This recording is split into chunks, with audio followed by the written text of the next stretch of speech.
Bismillahirrahmanirrahim. Yeah, we all are welcomed here to this headquarters of the Alwaleed Foundation, which is also the headquarters of Kingdom Holding. The press release and the pledge announcement was distributed to you, and accordingly it's very self-explanatory, and whatever question you have thereafter I shall be happy to answer. And on my right you have here my daughter Princess Reem, on my left you have Prince Khalid, my son, and you have Ms. Nadal Sagir, who is the Secretary General of the Board of Trustees that was announced and that actually met a few weeks ago. And Sheikh Ali obviously is a member of the Board of Trustees, a member of the Board of Directors of the Foundation. We have here the auditors of the Foundation, and we have Salman Suderi, who is the lawyer who manages the process. And I'll open now the forum for Q&A, and whatever questions you have I shall be more than happy to answer. Talal. First question was on is the $32 billion that is announced today, is it the whole all of my wealth? And my answer is yes. This is all the wealth that was bestowed me by God, by being in this great nation. And the $32 billion covers all my wealth internally, region and externally.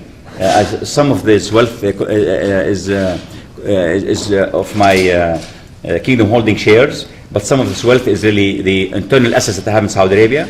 Some are regional and some international also. So that's question number one. Number two is Talal asked if this may impact the price of the Kingdom shares, and I said for sure not, because I'm selling no shares whatsoever. And as the latest press release announced, whereby a big deal was signed with the French Sovereign Wealth Fund, CDC, whereby explicitly we said that not a single shares of that I own personally will be sold to that fund. It will be sold from other major shareholders in Kingdom Holding. So the impact should not be there.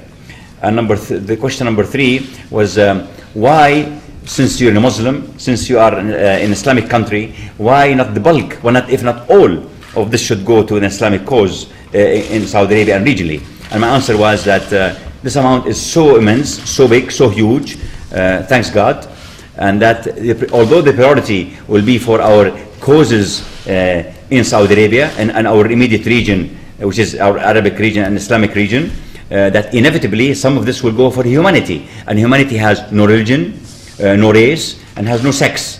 And that's why the compass and the radius of our contribution, as was the case before, will cover the whole globe, and not only our Islamic and Arab and Saudi region. Please, Annie. Your Royal Highness, you've already given $3.5 billion to good causes in the last 30 years. How is this different in any way? Because it does seem in a way to be a continuation of that process. Can you also clarify two things? After you pass away, will Kingdom Holding shares be sold, or will the company continue to generate, I presume, profits for these causes? And thirdly, if I may ask, and I know they hear your two children, are they supportive of this decision? Yeah. First question is that yes, on average, we have the Alwaleed Foundation spent around $3.5 billion last 35 years, which comes on average around $100 million a year. But the $100 million is an average, because some years it was less, sometimes it was higher. It is by coincidence it came to $100 million, by the way. And the question is why to do it now? It's one key word. We want the issue of institutionalization to be injected into the equation. The fact that now you have a Board of Trustees that already has met, and the Board of Trustees really, which really has my son and my daughter and most seniors who are around the table, and Nadal Sagir is the Secretary General, injects the element of institutionalization in the process, whereby there's a Board of Trustees right now, we're meeting frequently, and that Board of Trustees will know exactly my wishes, will know exactly where I want to head with this, and so they can continue after my lifetime. And yes, my son and daughter, Khalid and Reem, are on board completely. They are part of the Board of Trustees, and actually when I pass away, my son will be the president and my daughter will be the vice president. And if my son, God forbid, pass away, then she will be the president. And if God forbid both, then their siblings and their son and daughters will be there, and so on. So this is really a key word here, institutionalization of the process. That's what we're doing right now. The question in English was, first of all, is Alwaleed Foundation capable and able to manage the huge wealth that you have? I told them that this is not the correct question, because it is very clear from the press releases that the foundation is the recipient of the funds that is really given and granted by me and by the board of trustees during my lifetime and after my death. So it is not an operational company entity. It only receives. It's just like the Bill and Melinda Gates entity that receives the funds from Cascade and the selling of Microsoft shares, etc.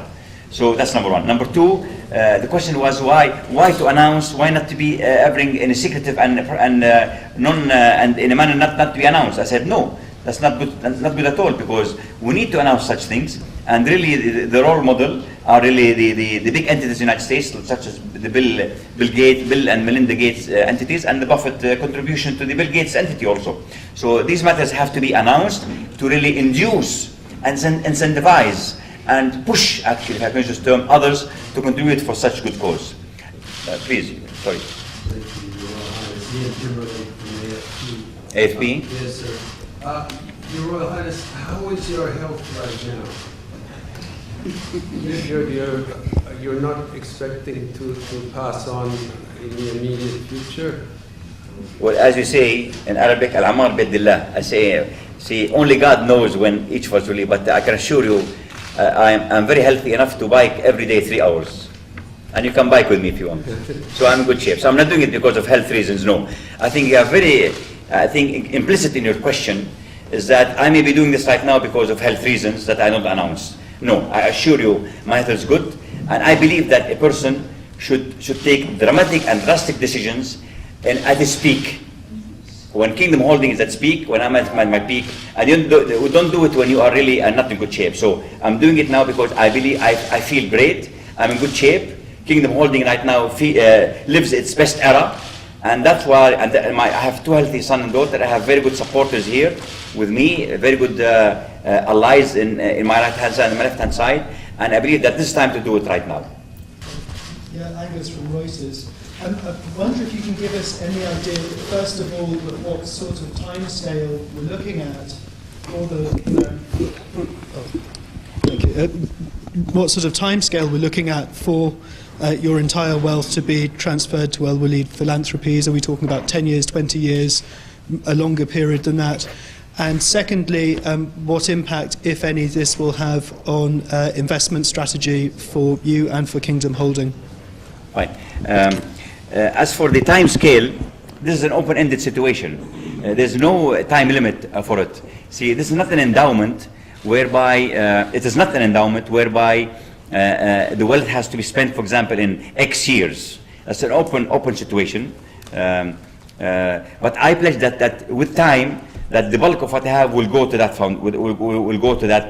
will go to my foundation. Sorry, just to clarify, the bulk or all of it? It says here all my wealth. Okay. All my wealth will go to the good causes.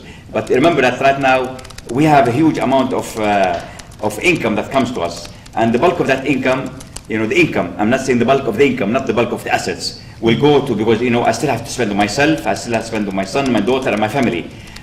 So there's no time span whereby this thing has to be done to execute it in certain years. The second question, as for the investment strategy, I think everything will be at the same. There'll be no impact at all. Actually, this will be even more incentive for me to really to invest in the same way, and to generate as much profits as we can. So all the profits we generate, the bulk of it obviously will go to these good causes. So no impact whatsoever on our investment strategy, because really the Alwaleed Foundation only is the recipient of the funds. Dima al-Mashhabi from Bloomberg News. Reuters beat me to my second question, but my first question, and first of all I'd like to start with thanking you for such a great initiative. Do you see this as part of a broader campaign for billionaires to give their wealth away to philanthropy? That's my first question. And my second question is, do you see this affecting the attractiveness of kingdom holding to investors in the future? It's not really a campaign. Bill Gates, Warren Buffett, and many other billionaires. I would rather not use the billionaire. I would just say those who were blessed by God in the Western world have really taken big decisions to attribute, if not all, the bulk of their wealth to such good causes. And if I can really contribute, I'm a Muslim, I'm an Arab, and I'm a Saudi. And maybe this is the first such a big announcement. If this is an inducement, an incentive for others in our region, in our nation, and others worldwide to contribute to that cause, so be it. And I like that. And yesterday, for example, Bill Gates communicated with me. We were in touch, and he commended that move. And we are currently always in very close coordination with the Bill and Melinda Gates Foundation, because we are in alliance with them in many projects, such as the polio eradication project that is really, its objective is to eradicate polio from all over the world. To answer your question explicitly, if this is considered as part of a campaign, so be it. We don't say no, because if you campaign for a good cause, then I don't mind to be part of it. The second question is related to the Kingdom shares. Attractiveness of the company to potential investors.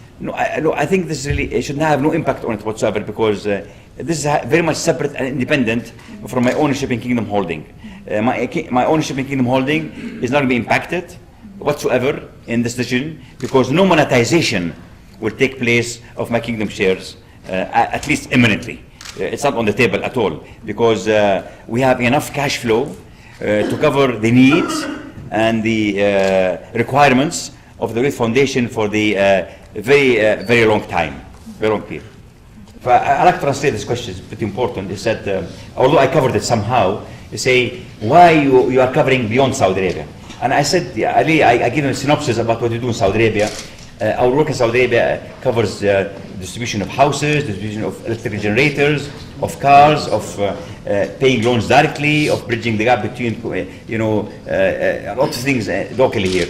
So, and I told them that, and my answer is that the work of the foundation covers all the Arab countries, if not all the even African countries. And I mentioned to them that our presence in Africa covers the construction of hospitals, of clinics, schools, orphanage, etc. So the Alwaleed Foundation is, thanks God, is so big, and its power and strength reaches all over the globe, and we would like to continue on that.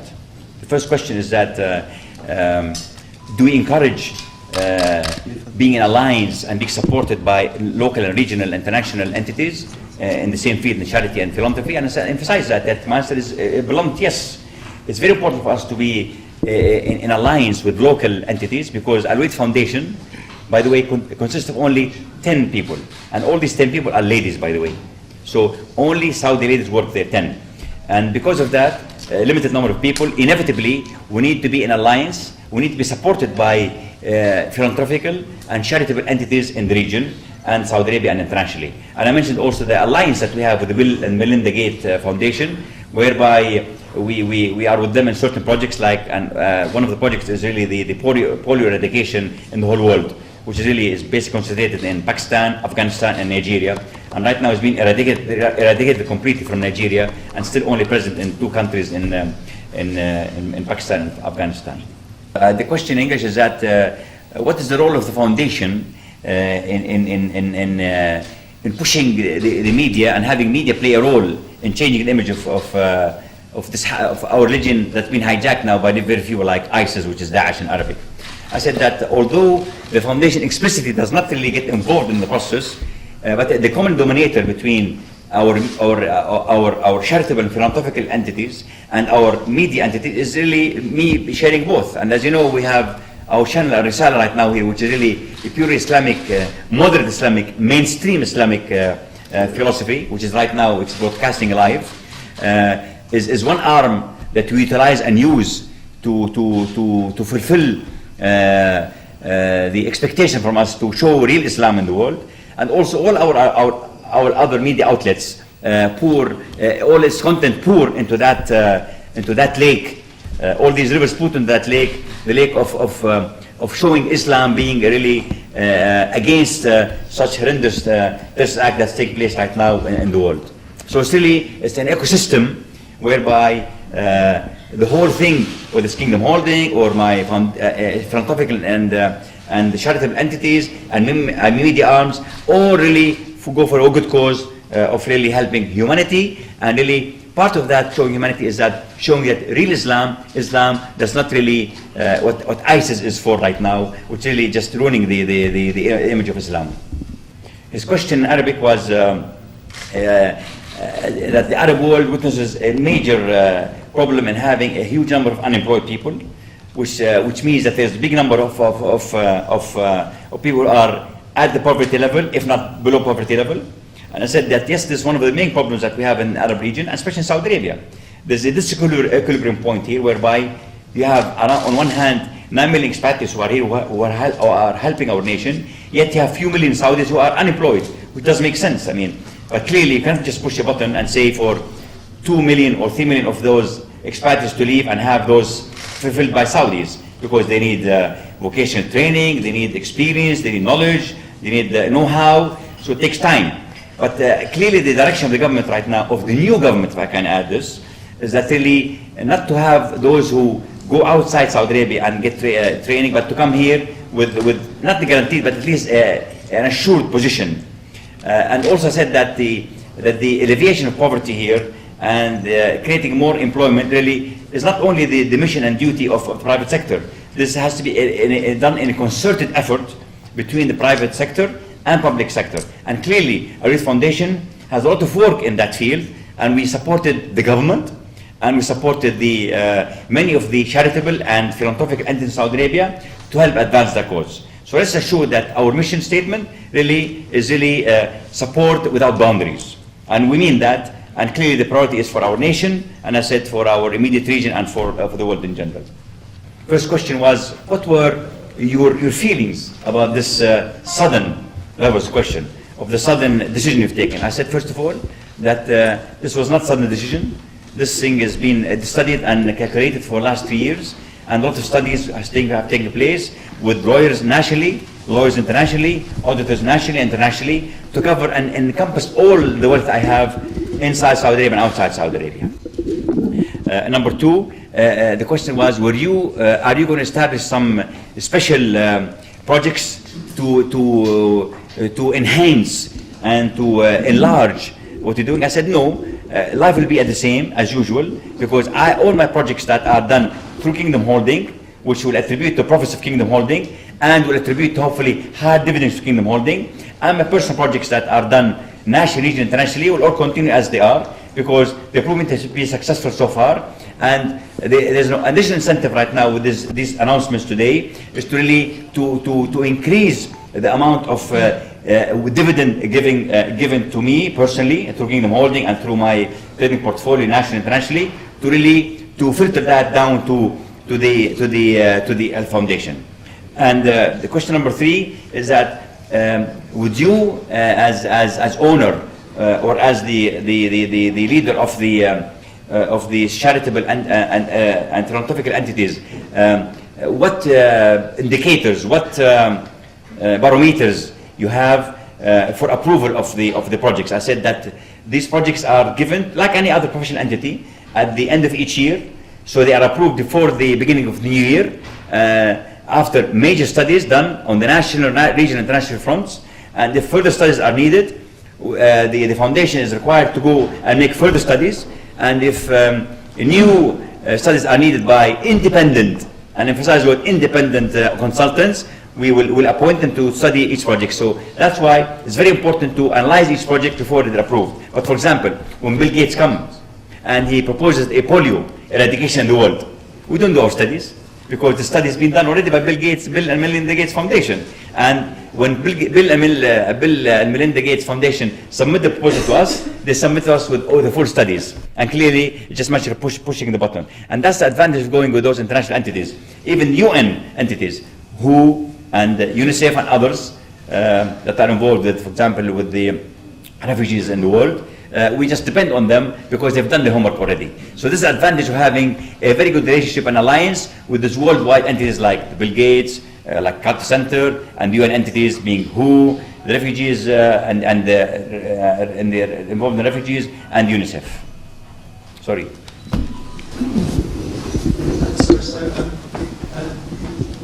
Could you give us any? Thank you. Could you give us any sort of sense of how far your current philanthropic givings will be accelerated?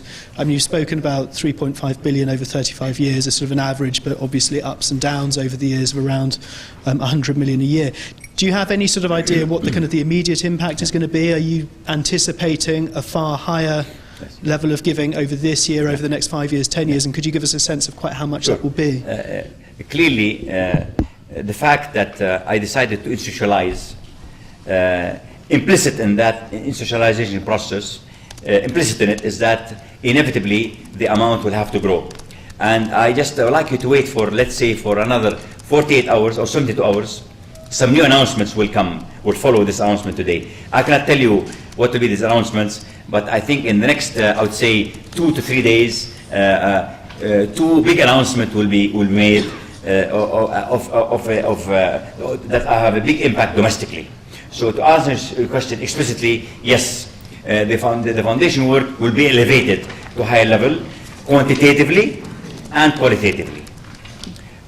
Can you give us any sort of figure? No, any idea? I think when you read the announcement, I think with your calculator, I think you can begin to gauge where we're heading.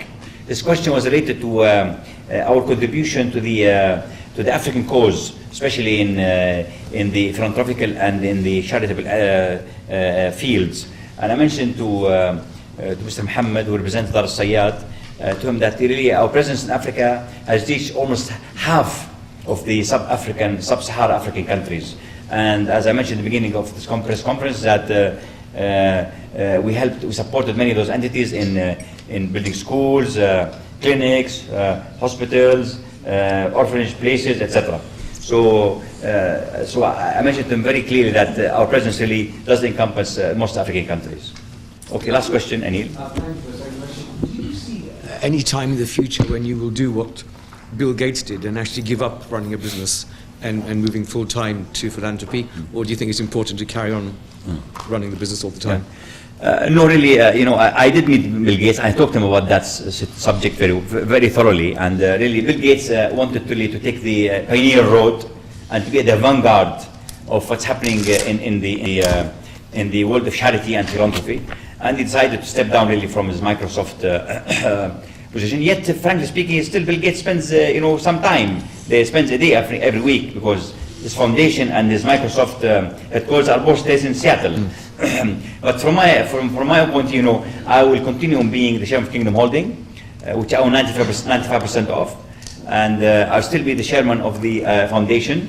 And I think both will go parallel, and I'll be the chairman of both. So no, I will not be taking that path. Although I know what Bill Gates did this move, but from my case, no, I'll be still sharing both because actually both of them are really stationed on that particular floor here. شكرا لكم.